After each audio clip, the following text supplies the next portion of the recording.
नमस्कार दोस्तों, आप सबका हमारे YouTube चैनल पर स्वागत है। अगर आप सबको हमारी वीडियो अच्छी लगी तो लाइक करें, हमारे चैनल को शेयर करें और कमेंट करें और सब्सक्राइब करें।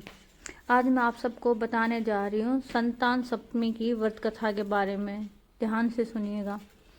प्राचीन समय में एक अत्यंत धार्मिक ब्राह्मण दंपति रहता था। पति का नाम विष्णु शर्मा और पत्नी का नाम सुप्रिया था।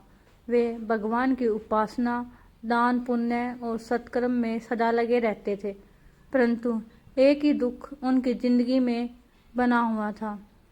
उनकी कोई संतान नहीं थी। वर्षों तक पूजा अर्चना करने के बावजूद भी उन्हें संतान सुख प्राप्त नहीं हुआ, तो वे मानसिक रूप से बहुत व्यथित रहने लगे। एक दिन सुप्रिया नदी के तट पर स्नान करने गई तो उसने वहाँ कुछ सुहागिन स्त्रियों को बड़े विधि विधान के साथ पूजा करते देखा।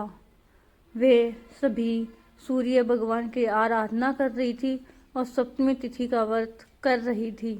सुप्रिया ने जिज्ञासा से पूछा कि यह कौन सा व्रत है और इसका क्या फल मिलता है।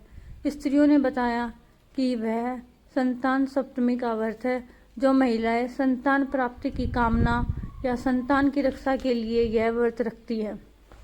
उन्हें निश्चित रूप से संतान सुख और संतानों की दीर्घ आयु प्राप्त होती है। सूर्यदेव की कृपा से अब तक हजारों स्त्रियां इस व्रत को लाभान्वित हुई हैं। यह सुनकर सुप्रिया के हृदय में आशा का प्रकाश जाग उठा। उसने उसी समय निश्चय किया कि वह श्रद्धा और नियम पूर्वक यह व्रत करेगी। अगले मास की सप्तमी से उसने व्रत प्रारंभ किया। प्रातःकाल स्नान कर 7 तिल 7 फल के प्रकार के फल, अक्षत, जल और पुष्प के साथ सूर्यदेव को अर्घ्य दिया और कथा के श्रवण के उपरांत दान दक्षिण देकर उसने विनम्र भाव से सूर्यदेव से संतान की प्रार्थना की। कुछ ही समय बाद उसके गर्भ में संतान की प्राप्ति हुई और 9 माह पूर्ण होने पर उसने एक तेजस्वी, स्वस्थ और सुंदर पुत्र को जन्म दिया।